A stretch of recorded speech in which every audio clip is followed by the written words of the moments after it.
반갑습니다. 이보다 조금 더 할 뿐입니다. 이번 영상에서는 평면도, 진원도, 원통도로 모양 공차를 마무리 짓도록 하겠습니다.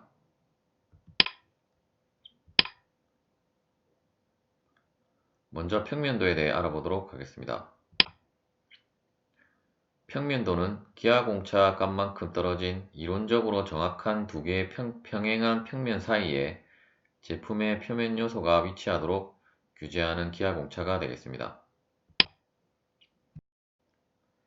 즉 평면도라 하면 이제 다음에 보시는 바와 같이 이러한 면에 이러한 평면도 공차를 0.1을 줬다는 것은 결국 이 이론적으로 정확한 이러한 두 개의 평면 사이에 이 표면 요소가 이 사이에 이 위치를 해야 된다는 것을 의미하게 됩니다. 즉 0.1이라는 것은 결국 이 두 평행한 평면 사이의 값이라고 할 수 있겠습니다. 또한 평면도는 어떤 지정 넓이마다 평면도를 규제를 할 수가 있는데, 만일에 이러한 식으로 0.1 per 100이라고 되어 있으면 이제 여기 보시는 바와 같이 0.1mm의 간격을 두고 서로 평행한 두 개의 평면 사이의 공간, 즉 이러한 식으로 어떤 이쪽 방향으로 100mm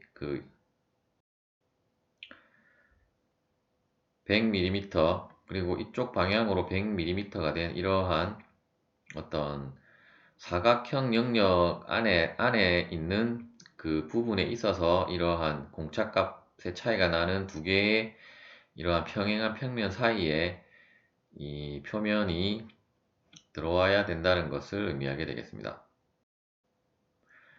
어떤 책에는 이러한 그 수치값을 또한 파이로 주어지는 경우도 있는데, 이제 그러한 경우는 어떤 그 원형의 영역 안에 이러한 지정된 영역 안에서 규제를 할 때를 의미하게 되겠습니다.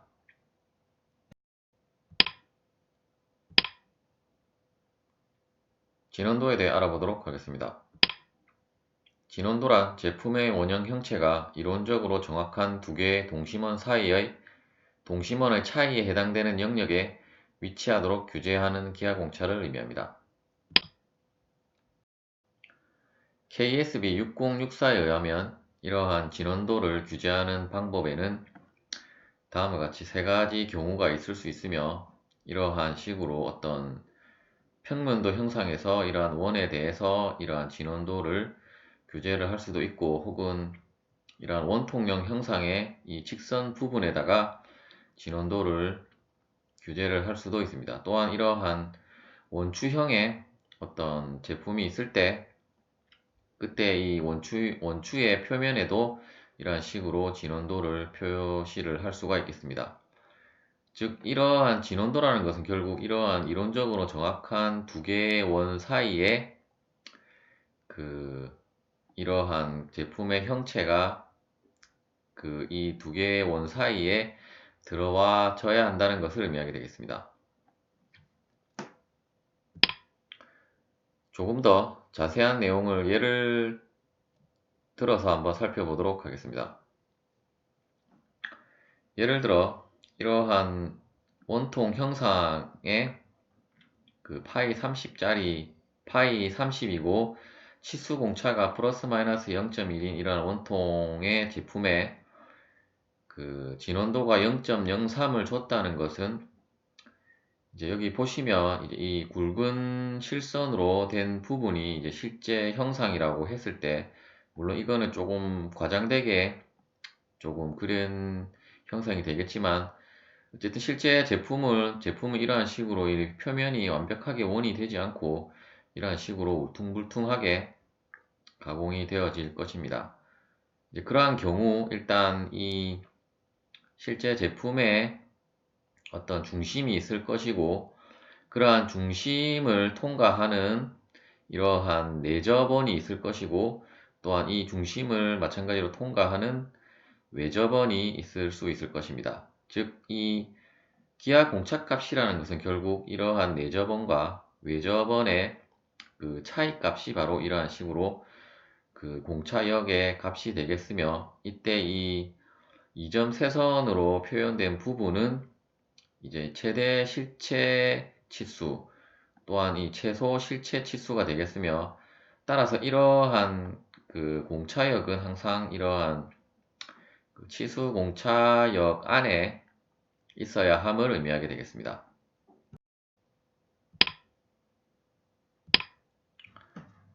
또한 진원도는 앞서 살펴본 대로 이러한 원추 형상에도 우리가 진원도를 규제를 할 수가 있는데, 이 경우도 어떤 이 축선의 90도 방향의 어떤 평면을 단면을 했을 때 그러한 단면의 형상이 앞서 살펴본 그러한 진원도의 그 공차역 안에 들어와야 된다는 것을 의미하게 되겠습니다.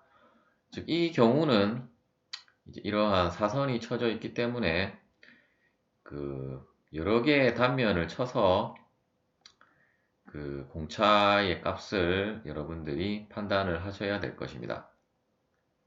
또한 진원도는 이러한 식으로 어떤 그 S라고 한 것은 이제 9를 의미하게 되고, 어떤 파이 12짜리인 9에도 이러한 진원도 기하공차를 적용할 수 있는데, 이때는 이제 이 원추 같은 경우는 이런 식으로 축의 직각인 단면을 우리가 잘라서 이러한 공차 값을, 공차역에 대한 그 제품의 표면에 대한 기하 진원도를 판단을 했다면, 이 구 같은 경우는 이러한 구의 중심을 통과하는 어떤 임의의 단면들을 잘라서 그때 그 단면은 항상 어떤 원의 형상이 되게 되고, 따라서 그때 나오는 단면의 형상에서 앞서 살펴본 진원도를 평가를 하면 되겠습니다.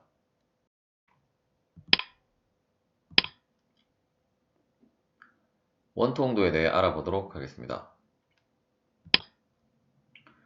원통도는 기하 공차값만큼 차이가 나는 공통 축선을 갖는 두 개의 이론적으로 정확한 원통 사이의 공간에 제품의 표면이 위치해야 하는 기하 공차로, 진직도와 진원도를 같이 고려를 해야 하는 복합 공차가 되겠습니다.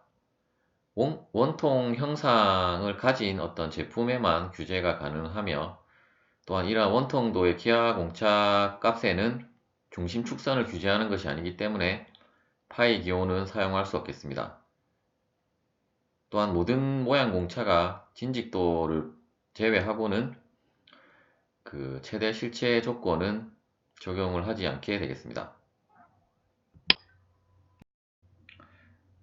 이러한 원통의 형상을 가진 어떤 제품에 이러한 원통도 기하 공차를 적용을 했다는 것은, 여기 보시면 이제 굵은 선으로 된 것이 이제 실제 우리가 가공한 제품이라고 한다면, 이때 이 두 개의 이론적으로 정확한 원통이라는 것은 결국 이 가는 실선으로 된 부분에 그 가장 큰 바깥쪽의 원통 하나와, 또한 이 제품의 또 안쪽에 접하는 안쪽에 그 원통이 있을 때 그 이 작은 원통과 큰 원통 사이의 이 차이 값이 바로 이 기하 공차 값이 되겠고, 따라서 제품은 항상 이 기하 공차 값 안에 들어와야 되기 때문에 이러한 제품의 표면이 이 두 개의 원통의 차이가 나는 이 두께로 표현되는, 즉 어떤 쉘 형태의 그 기하학적 요소 안에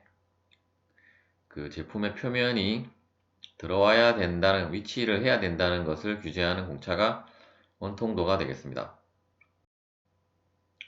따라서 이 0.1만큼 차이가 나는 이 공간 안에 제품은 들어와야 되기 때문에 어떤 제품의 최소 치수는 이러한 가장 작은 원통의 원의 이 지름이나 반지름 값보다 큰 값이 되어야 할 것입니다. 이제 예를 들어서 한번 살펴보도록 하겠습니다. 어떤 원통의 형상을 가진 어떤 부품이나 제품이 있을 때 이제 원통도를 0.05로 이 표면에 지정을 했다는 것은 결국 앞서 살펴본 대로 어떤 두 개의 정확한 원통 사이에 이 제품의 표면이 그 원통에 그 차이가 나는 0.5, 0.5 두께만큼의 영역 안에 항상 들어와야 된다는 것을 의미하게 되며, 이때 이제 진직도 플러스 진원도라는 것은 결국 이제 이러한 직선 방향, 가로 방향으로도 이러한 0.5라는 기하 공차를 적용을 해서 그 안에, 그 범위 안에 들어와야 된다는 것을 의미하게 되고, 마찬가지로 이러한 단면을 했을 때 나오는 원형 형상도 이러한 진원도 조건을 만족을 해야 한다는 것을 의미하게 되겠습니다. 또한 이러한 모양 공차들은 어떤 데이텀에도 우리가 적용을 해줄 수가 있는데, 만일에 이러한 원통 형상이 데이텀이 된다고 하면 이때는 어떤 평행도까지도 여러분들이 고려를 해서 적용이 된 것이라고 보면 되겠습니다. 시청해 주셔서 감사합니다.